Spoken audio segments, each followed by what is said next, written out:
Our final road trip of the season brings us to one of Western North Carolina's best towns. We are in Franklin, North Carolina, and it's my first time here. And here's the mayor, Bob Scott. Mark, welcome. So good to have you with us. Glad to be in Franklin, and as I said, it's my first time great. here. Tell me what you do when you're on Main Street. Well, it sort of depends on what you want to do. We have a little of everything. We have our first craft brewery that's open and operating. We have 4 museums just here on Main Street. On Saturday nights, you can come down, bring your lawn chair, and listen to some local music. We've been doing that for 20 plus years. Picking on the square. Picking on the square. You've got that. it. Oh yeah, Well, that's sort of our trademark around here. Well, it sounds like a lot of fun things to do. I heard museums in there. Let's go check out a few. We're checking out our first museum on Main Street. I may be Irish, but I hear the Scots might know something about my heritage. Chuck Coburn is with us from the Scottish Tartan Museum. What can people expect to find here in downtown Franklin at this museum? Well, we're the only tartan museum in the world outside of Scotland. So we're a real heritage center for the Scots.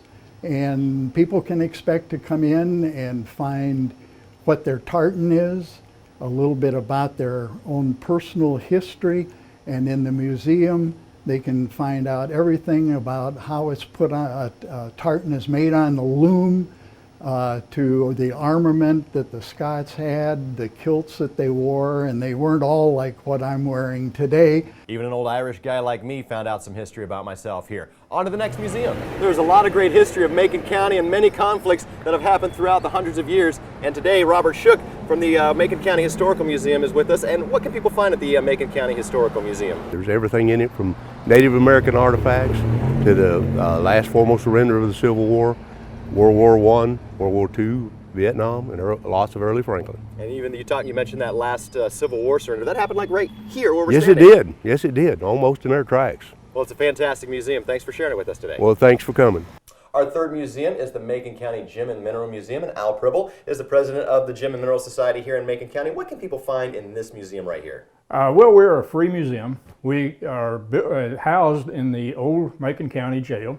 We have over 6,000 specimens. We have a states room that has specimens from all over the United States. We have gems and minerals from all over the world. So, And even some that are from out of this world. Even some from out of this world. We have a meteorite here. There's a lot of great history and museums right here in downtown Franklin. Learn all about our road tripping adventures this week in Franklin at the Road Tripping link online at WLOS.com. Road tripping in downtown Franklin, I'm Mark Cady.